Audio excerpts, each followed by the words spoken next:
Halo semuanya, balik lagi dengan saya. Hari ini, saya menemukan sebuah cerita yang sangat menarik. Sampai-sampai, saya nggak sabar buat ceritain langsung ke kalian. Kisah ini punya semuanya. Ada sedihnya, ada bahagianya, dan yang pasti, ada pelajaran berharga di dalamnya. Jadi, siapkan cemilan kalian, dan mari kita mulai pembahasannya. Sebelum kita masuk ke ceritanya, aku ajak kalian absen dulu dong.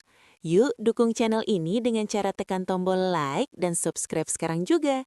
Terus ramaikan kolom komentar di bawah ya. Tulis nama, asal kota, dan ketik hadir.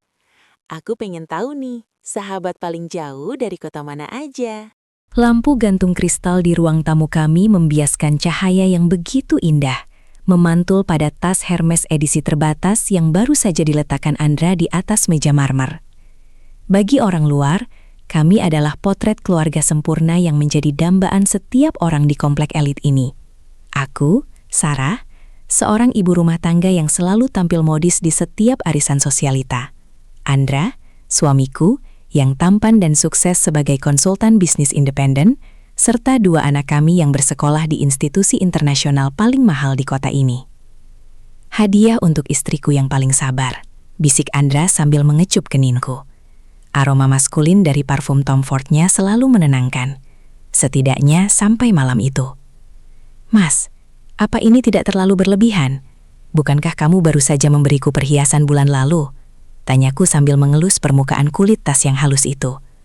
Ada rasa bangga yang menyeruak, tapi juga sedikit kecemasan yang selalu menyelusup di sudut hatiku. Sejak bisnis konstruksi keluarga Andra bangkrut 2 tahun lalu, gaya hidup kami justru melonjak drastis, bukannya menurun. Andra tertawa kecil. Suara baritonnya yang tenang selalu berhasil mematikan logikaku. Jangan khawatirkan soal uang, Sarah. Tugasmu hanya memastikan anak-anak bahagia dan kamu tetap cantik. Aku bekerja keras supaya kalian tidak perlu lagi merasakan dinginnya lantai saat kita jatuh dulu. Andra memang pria yang sangat berdedikasi. Ia berangkat kerja saat matahari belum terbit dan seringkali pulang ketika aku dan anak-anak sudah terlelap di balik selimut sutra. Ia bilang kliennya adalah orang-orang penting, pejabat, pengusaha sukses, hingga sosialita yang butuh arahan strategi bisnis pribadi. Namun, ada sesuatu yang terasa ganjil di balik tirai kemewahan ini. Andra tidak pernah lagi mengajakku ke acara kantor. Ia tidak pernah lagi mengeluh tentang deadline atau kerumitan data seperti dulu. Setiap kali aku bertanya tentang pekerjaannya, ia selalu mengalihkan pembicaraan ke rencana liburan kami ke Eropa atau daftar keinginan barang mewahku selanjutnya. Malam itu, saat Andra sedang mandi, sebuah getaran di atas nakas menarik perhatianku. Bukan ponsel utamanya yang biasa tergeletak sembarangan, melainkan sebuah ponsel tipis berwarna hitam yang muncul dari saku jasnya yang tersampir di kursi. Sebuah notifikasi muncul di layar yang tidak terkunci. Malam ini di Grand Hyatt, kamar 1204. Jangan terlambat ya tampan. Bonus tambahan sudah saya transfer ke rekening biasa. Nama pengirimnya hanya tertera inisial, V. Jantungku berdegup kencang hingga terasa sakit di dada. Bonus tambahan? Kamar hotel? Pikiranku langsung melayang pada pengkhianatan paling klise, perselingkuhan. Rasa mual mulai mengaduk perutku saat membayangkan Andra membagi tempat tidur dengan wanita lain. Aku melihat Andra keluar dari kamar mandi dengan handuk yang melilit pinggangnya. Tubuhnya atletis, kulitnya terawat, dan wajahnya sangat rupawan untuk pria seusianya. Terlalu sempurna untuk seorang konsultan yang katanya menghabiskan waktu di depan layar monitor sepanjang hari. Mas, suaraku bergetar saat aku mengangkat ponsel hitam itu. Siapa V? Dan sejak kapan konsultan bisnis menerima bonus di kamar hotel pukul 11 malam? Senyum di wajah Andra tidak memudar, tapi matanya menunjukkan kilatan yang belum pernah kulihat sebelumnya. Sebuah kilatan rahasia yang terkunci rapat di balik dinding istana mewah ini yang ia bangun di atas pasir kebohongan ini. Andra tidak tampak panik. Keheningan yang tercipta di antara kami justru terasa mencekam. Ia berjalan perlahan ke arahku, mengambil ponsel hitam itu dari tanganku dengan gerakan yang sangat tenang, lalu meletakkannya kembali ke atas nakas. Itu Nyonya Victoria, Sarah, ujarnya sambil mengenakan kemeja putihnya yang disetrika licin. Dia salah satu klien tertua dan paling berpengaruh di jaringan konsultan saya. Dia memang eksentrik dan suka mengadakan pertemuan di tempat-tempat pribadinya untuk menjaga kerahasiaan bisnis. Kamu tahu sendiri, di dunia kelas atas, privasi adalah segalanya. Di kamar hotel, Mas. Jam 11 malam. Suaraku meninggi. Air mata mulai menggenang. Jangan anggap aku bodoh. Sejak kapan konsultasi bisnis butuh bonus tambahan yang dikirim ke rekening biasa? Andra menghela napas panjang, berlutut di depanku dan menggenggam tanganku. Sayang, dengar, bisnis ini berbeda sejak aku memulai dari nol lagi. Aku harus melayani keinginan klien-klien besar ini agar mereka mau berinvestasi. Bonus itu adalah komisi keberhasilan proyek. Aku melakukan semua ini supaya kamu bisa tetap tinggal di rumah ini, supaya anak-anak tetap bisa sekolah di sana. Apakah aku pernah membiarkan kalian kekurangan? Aku terdiam. Logikaku berteriak ada yang salah. Tapi kenyamanan yang diberikan Andra selama ini adalah candu yang membuatku ingin percaya pada kebohongannya. Malam itu ia tetap pergi. Ia mencium keningku, membisikkan kata sayang dan menghilang di balik pintu kamar dengan aroma parfum yang begitu tajam. Namun, tidurku tidak nyenyak. Bayangan kamar 1204 itu terus menghantuiku. 2 hari kemudian, saat Andra sedang pergi lembur lagi, aku memberanikan diri memeriksa buku tabungan yang tersimpan di laci rahasia ruang kerjanya. Aku menemukan sebuah kartu ATM hitam yang tidak pernah ia tunjukkan padaku. Dengan tangan gemetar, aku bawa kartu itu ke ATM terdekat di pusat perbelanjaan. Mencoba menebak PIN-nya menggunakan tanggal lahir anak bungsu kami. Berhasil. Mataku nyaris keluar melihat angka yang tertera di layar mesin. Saldo yang ada di sana berjumlah miliaran rupiah. Namun yang lebih mengejutkan adalah mutasi rekeningnya. Hampir setiap malam ada uang masuk dengan jumlah yang seragam. 20 juta, 30 juta, terkadang 50 juta rupiah. Nama-nama pengirimnya selalu wanita, Elizabeth, Mariana, Charlie, V. Tidak ada nama perusahaan. Tidak ada transaksi antar bank yang mencerminkan sebuah firma konsultan. Semuanya adalah transfer pribadi. Aku pulang dengan tubuh lemas. Saat aku merapikan jas yang dipakai Andra semalam untuk dibawa ke laundry, sebuah benda kecil jatuh dari saku dalamnya. Bukan kartu nama konsultan, melainkan sebuah kartu kecil berbahan bludru hitam dengan tulisan emas yang elegan. Elysium Personal Companionship, Exclusive Service for Distinguished Ladies. Di bawahnya tertera sebuah nama yang bukan Andra, Julian, Senior Associate. Duniaku serasa berputar. Julian, Exclusive Service. Tiba-tiba potongan-potongan puzzle itu menyatu menjadi gambaran yang mengerikan. Mengapa Andra selalu menjaga bentuk tubuhnya dengan sangat ketat? Mengapa ia rutin melakukan perawatan wajah ke klinik kecantikan mahal? Dan mengapa ia selalu pulang dengan aroma parfum wanita yang berbeda-beda? Suamiku tidak sedang menjual strategi bisnis. Dia sedang menjual dirinya sendiri. Kartu bludru hitam itu terasa panas di tanganku, seolah-olah benda itu baru saja dicabut dari neraka. Elysium Personal Companionship. Nama itu terdengar sangat puitis untuk sebuah bisnis yang aku curigai sangat menjijikan. Aku terduduk di lantai ruang kerja Andra yang dingin. Dengan tangan gemetar, aku membuka laptop pribadiku dan mengetikkan nama itu di kolom pencarian. Awalnya tidak ada hasil yang muncul. Namun, setelah aku menggunakan kata kunci yang lebih spesifik, merujuk pada layanan eksklusif dan pendamping sosialita, aku diarahkan pada sebuah situs web terproteksi yang memerlukan kode akses khusus.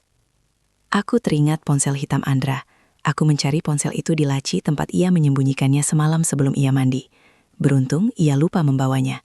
Aku mencoba kombinasi angka PIN yang sama dengan kartu ATM-nya. Klik, ponsel itu terbuka. Di dalamnya hanya ada 3 aplikasi, sebuah aplikasi pesan terenkripsi, sebuah bank digital, dan 1 aplikasi bernama Elysium. Aku membukanya dengan jantung yang berdegup kencang, seakan-akan jantungku hendak melompat keluar dari kerongkongan. Layar ponsel itu menampilkan sebuah profil profesional. Foto profilnya adalah suamiku. Dia mengenakan jas tweed tanpa kemeja di dalamnya, memperlihatkan sedikit otot dadanya yang bidang dengan tatapan mata yang begitu menggoda. Tatapan yang dulu kupikir hanya milikku.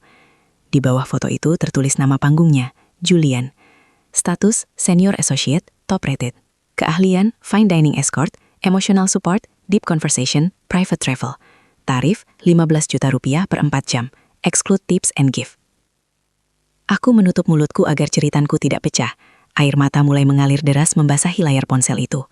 Pria yang setiap pagi mengecup keningku dan berbisik bahwa aku adalah satu-satunya cintanya, ternyata adalah pria yang bisa disewa dengan tarif tertentu oleh wanita manapun yang memiliki cukup uang di rekening mereka. Aku mulai membuka riwayat pesan di aplikasi tersebut. Isinya jauh lebih buruk dari yang kubayangkan. Julian, aku sangat suka caramu memijat bahuku semalam. Hadiah jam tangan Rolex-nya sudah sampai di apartemenmu, tulis seorang wanita bernama Catherine. Terima kasih, Catherine. Kamu selalu tahu cara menghargai kerja kerasku. Sampai jumpa hari Kamis, balas Andra. Maksudku, Julian. Ada puluhan pesan serupa. Beberapa di antaranya bahkan mengirimkan foto-foto yang tidak senonoh, memuji ketampanan Andra, dan berterima kasih karena Andra telah menyelamatkan kesepian mereka. Semakin aku membaca, semakin aku merasa mual. Uang sekolah anak-anakku, tas mewah yang kupakai, bahkan rumah yang kini melindungiku, semuanya dibayar dengan keringat suamiku yang melayani nafsu wanita lain. Apa yang sedang kamu lakukan, Sarah? Suara dingin itu membuatku tersentak hingga ponsel hitam itu terlepas dari tanganku. Andra berdiri di ambang pintu ruang kerja. Dia masih mengenakan pakaian olahraganya, keringat membasahi dahi, menjadikannya terlihat sangat maskulin. Dia melihat ponsel hitam yang terletak di lantai, lalu menatap mataku yang sudah sembab. Tidak ada lagi senyum hangat. Wajahnya kini datar, dingin dan asing. Kamu sudah tahu, ucapnya pelan, bukan sebagai pertanyaan, melainkan sebuah pernyataan pahit. Julian, bisikku dengan suara serak. Namamu Julian sekarang, Mas. Sejak kapan kamu menjadi barang dagangan? Andra menutup pintu ruang kerja dengan perlahan, lalu menguncinya. Tindakan itu membuat bulu kuduku berdiri. Pria di depanku ini bukan lagi suami yang lembut. Ia tampak seperti orang asing yang baru saja tertangkap basah menyembunyikan bangkai. Jangan menatapku seolah-olah aku ini kriminal, Sarah. Suara Andra terdengar rendah dan bergetar, namun bukan karena malu. Aku melakukan ini karena tidak ada pilihan lain. Tidak ada pilihan lain? Aku berteriak, mengabaikan fakta bahwa anak-anak mungkin mendengar dari lantai atas. Kamu menjual dirimu, Andra. Kamu tidur dengan wanita-wanita kaya itu demi tas dan sekolah mahal. Kamu menghina pernikahan kita. Andra maju selangkah, matanya berkilat marah. Kamu pikir dari mana uang 5 miliar rupiah untuk melunasi hutang perusahaan ayahmu datang? Kamu pikir bagaimana kita bisa tetap tinggal di rumah ini saat semua asetku disita bank 2 tahun lalu? Aku melamar ke puluhan perusahaan, Sarah. Tapi namaku sudah di blacklist karena kasus kegagalan konstruksi itu. Ia tertawa getir. Tawa yang terdengar sangat menyakitkan. Duniaku runtuh. Tapi kamu tetap ingin arisan mewah. Kamu tetap ingin anak-anak di sekolah internasional. Aku mencintaimu, Sarah. Aku tidak sanggup melihatmu jatuh miskin dan dihina teman-teman sosialitamu. Jadi, ketika seseorang menawarkan jalan keluar karena fisikku yang memadai, aku mengambilnya, demi kalian. Tapi bukan dengan cara ini, Mas. Tangisku pecah. Aku merasa jijik pada diriku sendiri. Selama ini aku menikmati setiap sennya, tanpa bertanya. Aku adalah penikmat dari dosa suamiku sendiri. Malam ini aku ada janji dengan Nyonya Victoria, ujar Andra sambil melihat jam tangannya, seolah-olah percakapan ini hanyalah interupsi jadwal kerja. Dia adalah klien terbesarku. Jika aku membatalkannya sekarang, dia bisa menghancurkan sisa reputasi bisnis konsultan palsu yang kubangun. Aku harus pergi. Kalau kamu keluar dari pintu itu, jangan pernah kembali lagi, ancamku dengan suara gemetar. Andra berhenti di ambang pintu. Ia menoleh perlahan. Kalau aku tidak keluar dari pintu ini, Sarah, besok pagi penagih hutang akan datang menyita mobilmu. Pikirkan itu. Ia pergi. Begitu saja. Aku tidak bisa membiarkannya. Rasa penasaran dan amarah yang membakar membuatku mengambil kunci mobil dan membuntutinya. Aku melaju dalam kegelapan malam menuju Grand Hyatt. Dengan topi dan masker, aku menunggu di lobi sampai aku melihat Andra masuk. Ia disambut seperti bangsawan oleh staf hotel yang nampaknya sudah mengenalnya dengan nama Julian. Aku mengikuti dengan jarak aman hingga ke lantai 12. Di depan kamar 1204, aku melihatnya. Andra berdiri di depan pintu, merapikan jasnya, lalu mengetuk. Pintu terbuka. Seorang wanita paruh baya yang sangat elegan, mengenakan jubah sutra, menyambutnya dengan pelukan mesra yang membuat perutku mual. Julian, kamu datang tepat waktu. Suara wanita itu terdengar sangat dominan. Andra tersenyum, senyum yang sama yang ia berikan padaku saat ulang tahun pernikahan kami. Ia melangkah masuk dan pintu tertutup rapat. Aku bersandar di dinding koridor yang dingin, merosot hingga terduduk di karpet mewah hotel itu. Di balik pintu itu, suamiku sedang menukar martabatnya dengan kenyamanan hidupku. Aku merasa seperti pelacur yang sebenarnya, karena akulah yang memakan hasil dari setiap sentuhan yang ia terima di dalam sana. Aku tidak tahu berapa lama aku terduduk di karpet koridor yang tebal itu. Setiap detik terasa seperti silet yang mengiris kulitku. Bayangan tentang apa yang terjadi di balik pintu kamar 1204 menghancurkan setiap memori indah yang kupunya tentang Andra. Hingga akhirnya, suara kunci pintu berdenting. Pintu terbuka. Andra keluar dengan kemeja yang sedikit berantakan dan dasi yang sudah tersampir di bahunya. Ia terkejut setengah mati melihatku meringkuk di sana dengan mata sembab dan wajah hancur. Sarah, kamu membuntutiku? Suaranya berbisik, panik bercampur malu. Sebelum ia sempat bereaksi lebih jauh, sosok wanita dari dalam kamar muncul. Nyonya Victoria. Dia mengenakan kacamata berbingkai emas dan menatapku dengan pandangan merendahkan, seolah-olah aku adalah noda di atas lantai marmernya. Julian, siapa wanita ini? Penggemar rahasiamu? Tanya Victoria dengan nada dingin yang menusuk. Dia istri saya, Nyonya. Jawab Andra dengan suara yang sangat rendah. Kepalanya menunduk, kehilangan seluruh wibawa yang biasanya ia banggakan. Victoria tertawa, tawa yang kering dan tidak berperasaan. Oh, jadi ini wanita yang menghabiskan uang dari hasil kerja kerasmu setiap malam. Manis sekali. Sayangnya Julian, malam ini kinerjamu agak terganggu karena emosimu. Aku harap kamu bisa profesional. Victoria menutup pintu dengan dentuman keras, meninggalkan kami berdua dalam keheningan lorong hotel yang mencekam. Andra mencengkram lenganku, membantuku berdiri dan membimbingku menuju lift tanpa sepatah kata pun. Kami seperti dua orang asing yang baru saja menyaksikan sebuah kecelakaan maut. Sesampainya di rumah, keheningan itu pecah menjadi badai. Begitu pintu depan tertutup, Andra langsung menjatuhkan diri di sofa, menutupi wajahnya dengan kedua telapak tangan. Sekarang kamu sudah lihat semuanya, Sarah. Puas? Suaranya terdengar pecah. Puas? Bagaimana aku bisa puas melihat suamiku diperlakukan seperti peliharaan oleh wanita tua itu? Teriakku. Aku mulai melempar tas-tas mewah di ruang tamu ke arahnya. Ambil semua ini. Ambil sepatu-sepatu sialan ini. Aku tidak mau memakai barang yang dibayar dengan harga diri suamiku. Lalu apa maumu? Andra berdiri, balas berteriak dengan mata memerah. Kamu mau aku berhenti? Oke, besok kita mulai kemas barang. Kita pindah ke rumah kontrakan di pinggiran kota. Anak-anak berhenti sekolah internasional. Mereka pindah ke sekolah biasa yang mungkin akan membuat mereka dibully karena jatuh miskin. Kamu siap melepaskan gaya hidupmu, ha? Siap dipandang kasihan oleh teman-teman sosialitamu? Aku terdiam. Pertanyaan itu menghantamku tepat di ulu hati. 2 tahun lalu, saat perusahaan ayahmu hancur dan kita terlilit hutang puluhan miliar, aku mencoba segalanya, Sarah. Lanjut Andra. Kini suaranya melunak menjadi isak tangis yang tertahan. Aku melamar jadi kuli, jadi supir, tapi bunganya terus mengejar. Victoria adalah orang pertama yang menawariku uang besar hanya untuk menemaninya makan malam. Dari makan malam, berlanjut ke hal lain.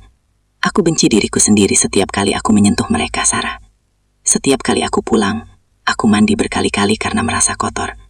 Tapi kemudian aku melihatmu tersenyum karena bisa membeli gaun baru. Melihat anak-anak bisa les musik, dan aku merasa pengorbananku ada gunanya. Aku menatap tanganku sendiri yang halus. Tangan yang dirawat dengan biaya dari pekerjaan Andra. Ternyata selama ini, aku adalah parasit yang hidup dari kehancuran moral suamiku sendiri. Pahlawan atau pendosa.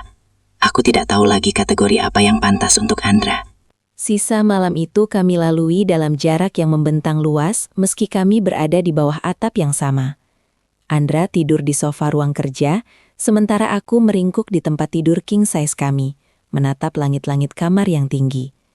Setiap sudut rumah ini, cat dinding yang elegan, karpet bulu yang lembut, hingga pendingin ruangan yang berdesir halus, tiba-tiba terasa seperti saksi bisu atas dosa-dosa suamiku. Pagi harinya, aku bangun dengan tekad baru. Aku tidak bisa membiarkan ini berlanjut. Aku mengumpulkan seluruh koleksi tas mewah, jam tangan, dan perhiasan pemberian Andra selama 2 tahun terakhir ke tengah ruangan. Jual semuanya, Mas, kataku saat Andra muncul dengan wajah kusam dan mata merah. Gunakan uangnya untuk membayar denda atau apapun itu, agar kamu bisa keluar dari Elysium. Kita mulai dari nol, aku akan bekerja. Andra menatap tumpukan barang itu dengan tatapan kosong. Sarah, semua ini kalau dijual cepat hanya akan laku setengah harga. Itu bahkan tidak cukup untuk membayar bunga hutang bulan depan, apalagi membayar penalti kontrakku dengan agensi. Mereka punya kontrak hitam di atas putih, Sarah. Aku tidak bisa pergi begitu saja. Aku tidak peduli, aku akan mencari kerja. Seruku penuh emosi. Hari itu, aku benar-benar melakukannya. Aku memperbarui resume lamaku yang sudah berdebu selama 10 tahun. Aku mendatangi beberapa perusahaan rekanan lama ayahku. Namun, kenyataan menghantamku dengan keras. Tanpa pengalaman kerja selama 1 dekade, posisi terbaik yang ditawarkan padaku hanyalah staf administrasi dengan gaji yang tidak sampai 10 juta rupiah. Aku terduduk di sebuah kafe, menghitung di atas kertas. Gaji itu bahkan tidak cukup untuk membayar tagihan listrik rumah kami dan biaya bensin mobil mewah yang kupakai. Untuk membayar sekolah 1 anak saja, aku butuh 3 kali lipat dari gaji itu. Sementara itu, ponselku terus bergetar. Pesan dari grup arisan sosialitaku masuk bertubi-tubi. Sarah, jangan lupa ya sore ini kita kumpul di restoran Hotel Dharma Wangsa. Dress code, lavender. Aku menatap pesan itu dengan rasa mual. Mereka membicarakan menu makan malam yang harganya setara dengan gaji staf admin sebulan. Aku menyadari betapa dalam lubang yang telah digali Andra untuk menjagaku agar tetap melayang di atas awan. Sore harinya, aku pulang dan mendapati Andra sedang bersiap-siap lagi. Ia mengenakan setelan jas abu-abu gelap yang sangat pas di tubuhnya. Ia sedang menyemprotkan parfum. Parfum yang kini baunya membuatku ingin muntah, karena aku tahu apa tujuannya. Mau kemana lagi, Mas? Tanyaku lemas. Klien baru, Nyonya Mariana. Dia baru saja kehilangan suaminya dan butuh pendamping untuk acara lelang amal malam ini. Jawab Andra tanpa menatap mataku. Suaranya datar, seolah jiwanya sudah mati. Jangan pergi, Mas. Tolong. Andra berhenti sejenak. Tangannya memegang botol parfum mahal itu erat-erat. Tadi siang pihak sekolah menelpon Sarah. Uang semesteran anak-anak belum lunas. Kalau tidak dibayar besok, mereka tidak boleh ikut ujian. Ia menoleh padaku, matanya berkaca-kaca. Pilihannya cuma dua, Sarah. Aku pergi bekerja dan mereka tetap sekolah. Atau aku di rumah bersamamu dan besok kita jelaskan pada anak-anak kenapa mereka harus putus sekolah. Mana yang kamu mau? Aku tidak bisa menjawab, lidahku keluh. Aku hanya bisa melihatnya melangkah keluar, masuk ke dalam mobil, dan pergi menjual martabatnya demi masa depan anak-anak kami. Inilah kutukan kemewahan. Sekali kamu mencicipinya, harganya terkadang adalah jiwamu sendiri. Pekan itu, rumah kami terasa seperti peti mati yang indah. Aku dan Andra jarang bicara, namun rutinitas tetap berjalan. Anak-anak tetap berangkat sekolah dengan sopir, aku tetap pergi ke butik, dan Andra tetap bekerja. Tapi di balik itu semua, aku mulai menjual barang-barang kecil yang tidak mencolok, perhiasan yang jarang kupakai, hanya untuk menimbun uang tunai di bawah kasur. Aku tahu, badai ini tidak akan bertahan lama. Namun bom waktu itu meledak dari arah yang paling tidak kuduga. Anak sulung kami, Dion, yang baru berusia 14 tahun. Malam itu, Dion tidak keluar kamar untuk makan malam. Ketika aku masuk untuk memanggilnya, aku menemukannya duduk di depan laptop dengan wajah pucat pasi. Lampu kamarnya mati, hanya cahaya monitor yang menerangi wajahnya yang gemetar. Dion, kenapa belum makan sayang? Tanyaku lembut. Dion tidak menjawab, ia hanya memutar laptopnya ke arahku. Jantungku serasa berhenti berdetak.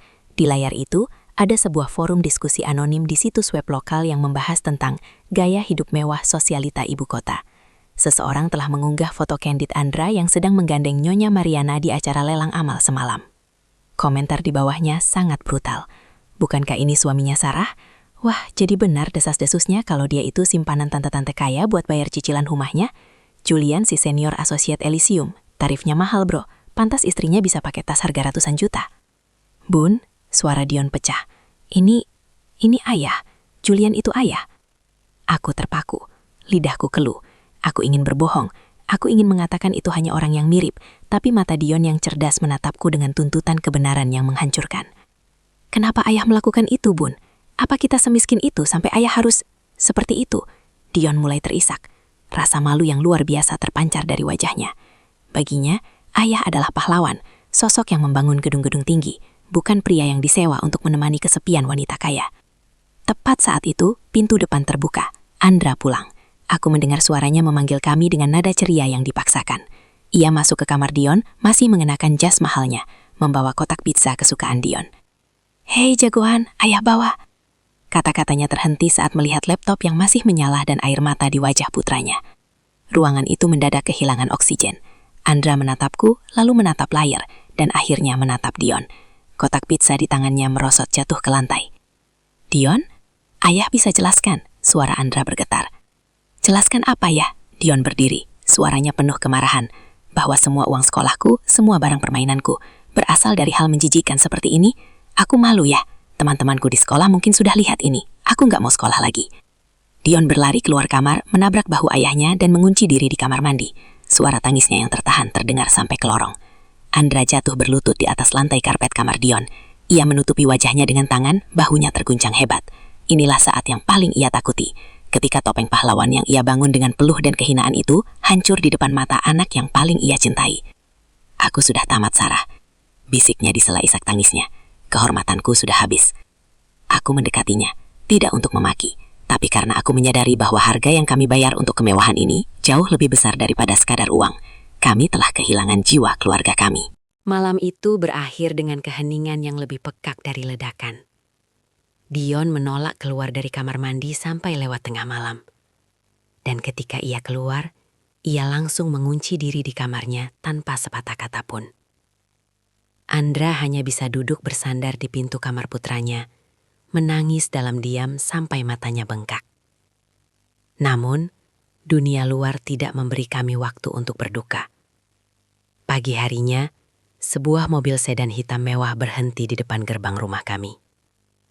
Aku mengira itu adalah penagih hutang, namun ternyata yang turun adalah seorang wanita dengan langkah yang angkuh. Dia adalah Madam Elara, pemilik agensi Elysium. Aku menemuinya di ruang tamu. Dia menatap interior rumah kami dengan senyum sinis. Rumah yang bagus, Sarah. Julian, maksudku suamimu, memang bekerja sangat keras untuk mempertahankan semua ini. Apa maumu?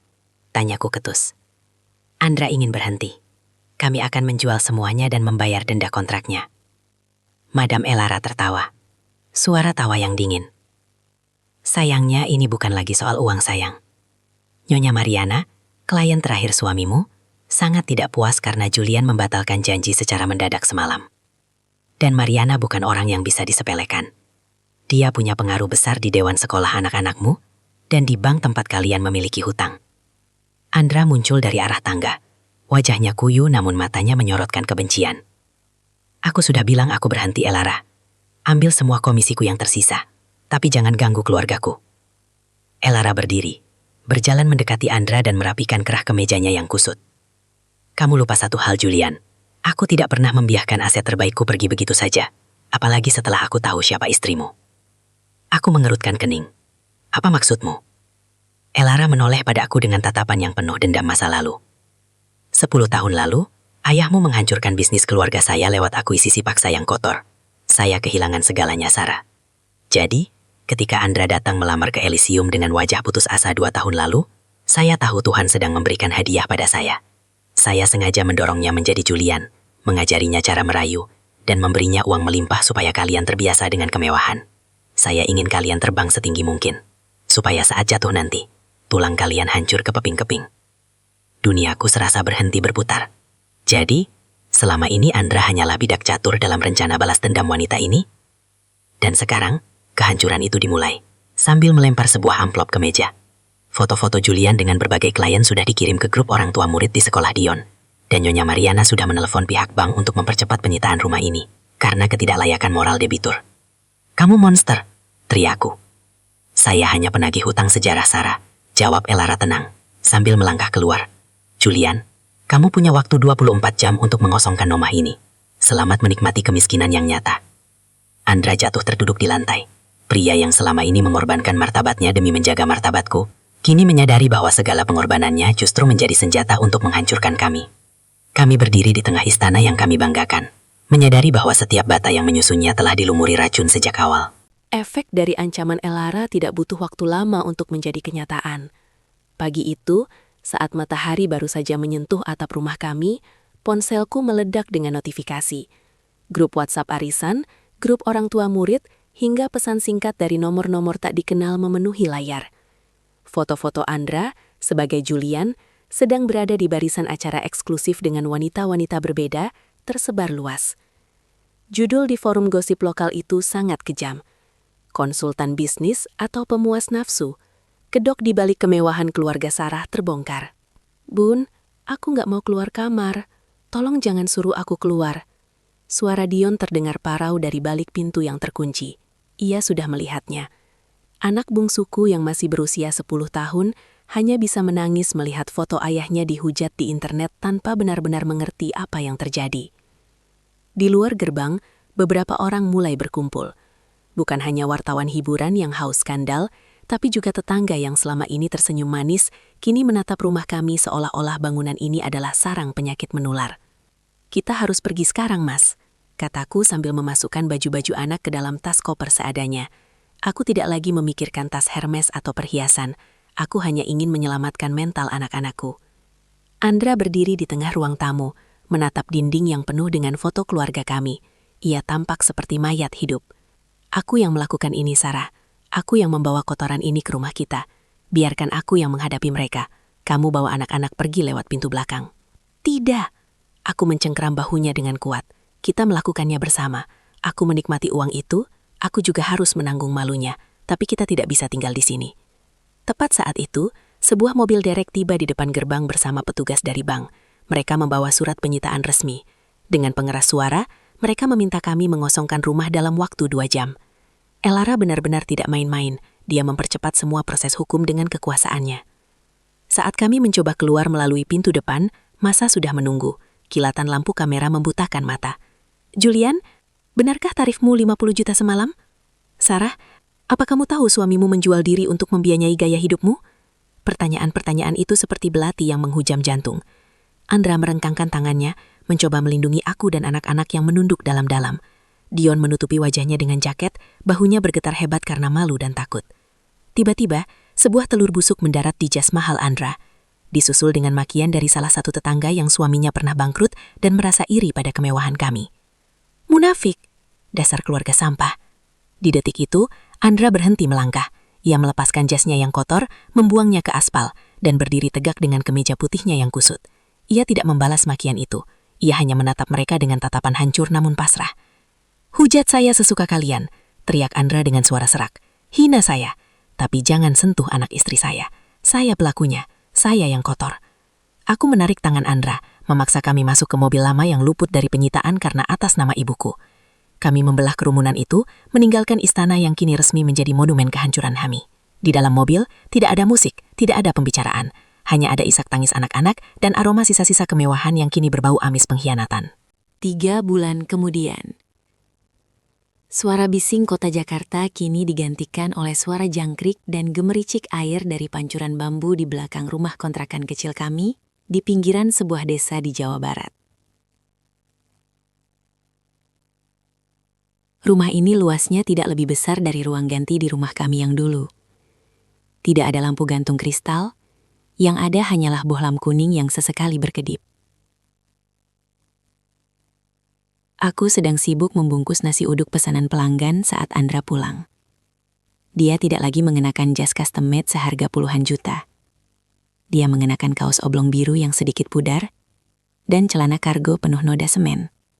Dia baru saja pulang dari proyek pembangunan jembatan desa, bekerja sebagai buruh kasar. Tangannya kasar, kuku-kukunya pecah, dan kulitnya terbakar matahari. Namun, saat dia menatapku, matanya kini jauh lebih jernih daripada saat dia masih menjadi Julian. Pesanan banyak hari ini sayang? Tanyanya sambil mengecup keningku. Bau keringatnya nyata. Bau kerja keras yang jujur. Bukan bau parfum wanita lain yang dipaksakan. Alhamdulillah mas. Ada pesanan dari kantor kecamatan. Jawabku sambil tersenyum tulus. Dion keluar dari kamar dengan buku pelajaran di tangannya.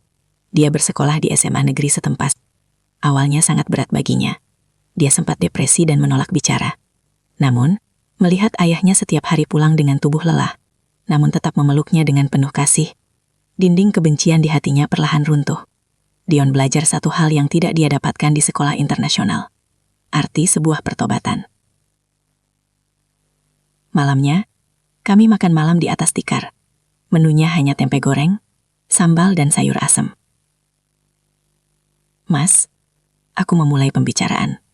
Tadi aku lihat di berita internet, agensi Elysium digerebek polisi karena kasus pencucian uang dan perdagangan orang. Elara kabur ke luar negeri. Andra berhenti mengunyah. Dia menarik napas panjang, seolah beban seberat 1 ton baru saja diangkat dari pundaknya. Aku sudah memaafkan dia, Sarah. Kalau dia tidak menjatuhkan kita sekejam itu, mungkin sampai sekarang aku masih terjebak dalam lubang dosa itu. Mungkin aku tidak akan pernah tahu rasanya makan dengan tenang seperti ini. Kami kehilangan segalanya. Mobil mewah, status sosial, dan nama baik di mata dunia. Tapi di rumah kecil ini, kami menemukan kembali sesuatu yang dulu kami gadaikan demi gengsi. Martabat. Aku menyadari bahwa selama ini aku juga bersalah. Aku adalah bagian dari sistem yang menekan Andra untuk menjadi barang. Kini, setiap rupiah yang masuk ke kantong kami adalah uang yang suci.